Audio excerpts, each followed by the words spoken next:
नमस्कार, आप देख रहे हैं न्यूज नेशन। मैं हूं आपके साथ सचिन दुबे। खबरों की शुरुआत करते हैं। गाजा में इजराइल जिस तरह विनाश की गाथा लिख रहा है, उसमें हमास के काउंटडाउन की तस्वीरें भी नजर आ रही हैं। हवाई हमलों के साथ ही इजराइल ने गाजा में ग्राउंड ऑपरेशन भी शुरू कर दिया। इजराइल की माने तो ताजा हमला दरअसल हमास को आखिरी चेतावनी है। देखिए।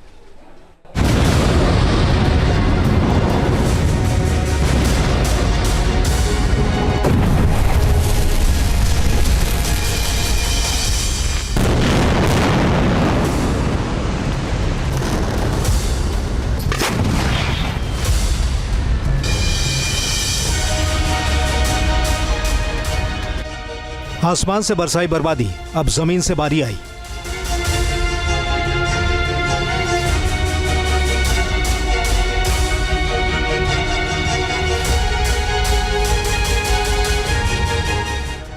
हमास को आखिरी चेतावनी, अब पूरी तबाही।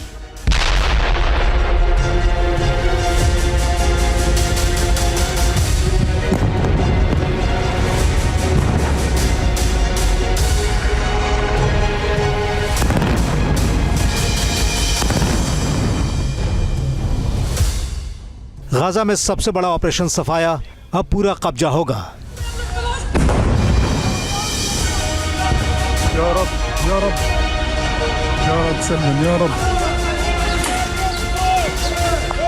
हवाई हमलों के जरिए गाजा को हमास की कब्रगाह बनाने के बाद इजरायली बंदूकें जमीन से गरजनी शुरू हो गई हैं। इजरायल ने विनाश के इस सीक्वल में गाजा पट्टी के सेंट्रल हिस्से और दक्षिणी इलाके को निशाना बनाया है। ये तस्वीरें बता रही कि इजरायली सेना IDF जबरदस्त कॉम्बेटिव फोर्स के साथ गाजा के इन अंदरूनी हिस्सों में रफ्तार से आगे बढ़ती जा रही है।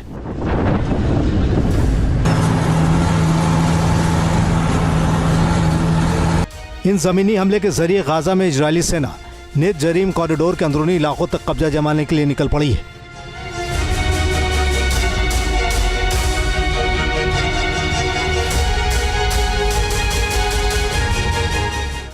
IDF ने तय किया है कि उसकी गोलानी ब्रिगेड गाजा में सदर्न कमांड इलाके में मौजूद रहेगी।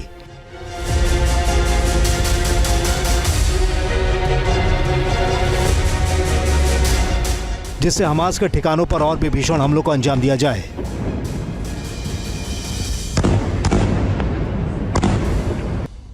दरअसल इजरायल का इरादा इस बार पहले के हमलों से बिल्कुल अलग है। इजरायल गाजा के अंदर अपने नियंत्रण में सिक्योरिटी जोन को बढ़ाने की कोशिश कर रहा है और ताजा हमला उस प्लानिंग का ही हिस्सा है। IDF ने बाकायदे ऐलान किया है कि उसने गाजा में बेहद सटीक ग्राउंड ऑपरेशन को लॉन्च कर दिया है।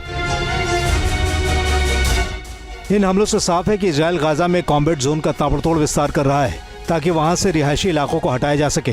टाइम्स ऑफ इजरायल ने खबर दी है कि इजरायल जल्द ही इन नए कॉम्बेटिव जोन से लोगों को दूर जाने की वार्निंग जारी कर सकता है। इजरायल के रक्षा मंत्री इजरायल कात्ज ने हमास को धमक दिखा दी है। कात्ज ने कहा है कि गाजा में अगर हमास की मौजूदगी बनी रही तो ये संपूर्ण विनाश और विध्वंस का सबब बन जाएगी।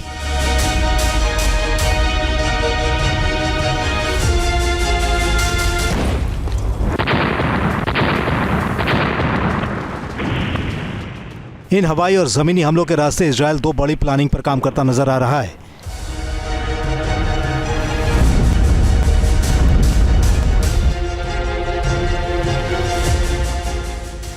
इजरायल की निगाहें दरअसल उत्तरी और दक्षिणी गाजा में आंशिक बफर जोन बनाने पर टिकी हैं।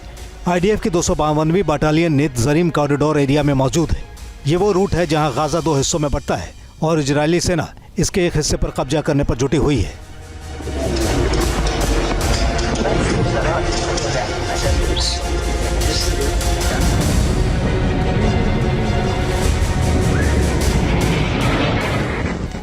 इन हमलों से जाहिर हो रहा है कि इजरायल अब गाजा पर पूरे नियंत्रण की ओर रफ्तार से बढ़ता जा रहा है।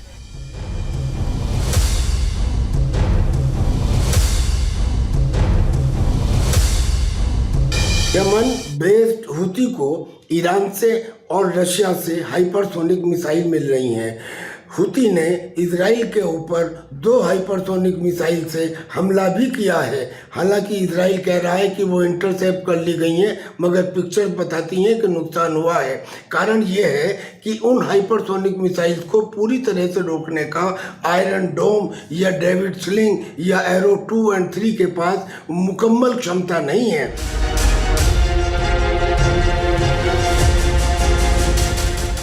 इजराइल कह रहा है कि जब तक हमास के कब्जे से एक एक बंधक की रिहाई नहीं हो जाती है, ये ऑपरेशन खत्म नहीं होने वाला है। धमकी तो ऐसी भी है कि हमास के आतंकियों के खिलाफ हवाई हमला बस शुरुआत भर है।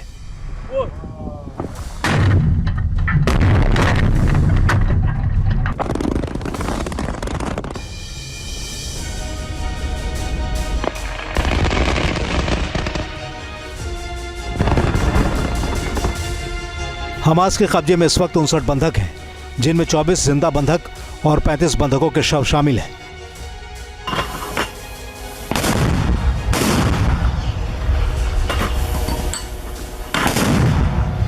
हमास इन बंधकों की बदौलत इजराइल और अमेरिका से सौदेबाजी करना चाहता है, लेकिन सीज फायर का पहला राउंड खत्म होने के बाद बंधकों को छोड़ने में हमास की आनाकानी गाजा के ऊपर इजरायली कहर की वजह बन गई है।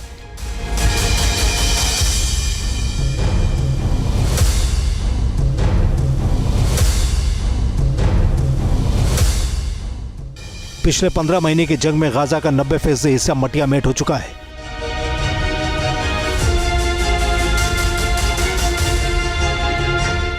हालांकि गाजा पर इन इजरायली हमलों के बीच यमन से पलटवार की भी तस्वीरें आई हैं।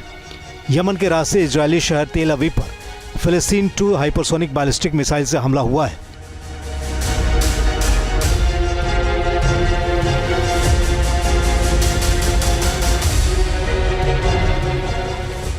हमले का सायरन बजते ही इजरायल के प्रधानमंत्री बेंजामिन नेतन्याहू और उनके सहयोगियों की इजरायली संसद से बाहर निकलने की तस्वीरें सामने आई हैं। तेल अवीव पर हमले की वजह से लंदन से आ रहा एक विमान बेन गुरियन हवाई अड्डे पर उतर नहीं पाया।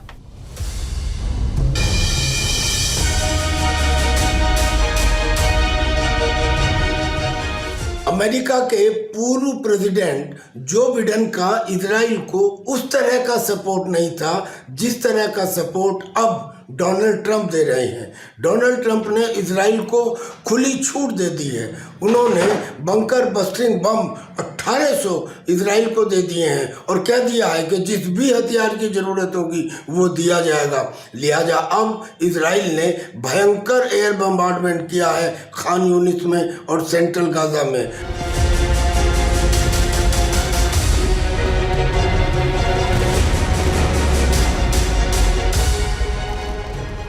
दरअसल गाजा में हमास के वजूद के ऊपर खतरा मंडरा रहा है। पिछले 3 दिन के हमले में हमास के पोलित ब्यूरो सदस्य और गाजा में हमास के गृह मंत्री के साथ टॉप हमास कमांडर मारे जा चुके हैं।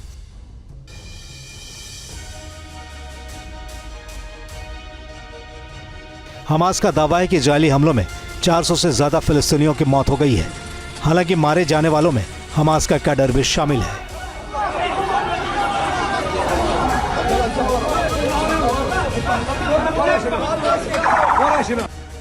माना जा रहा है कि इजरायल से मात खाता दिख रहा है हमास अब नई साजिशें रचने वाला है। हमास दुनिया के अलग अलग मुल्कों में अमेरिका और इजरायल के दूतावासों को टारगेट कर सकता है। साजिश है कि दूतावासों पर हमले के बाद हमास इससे इनकार कर सकता है।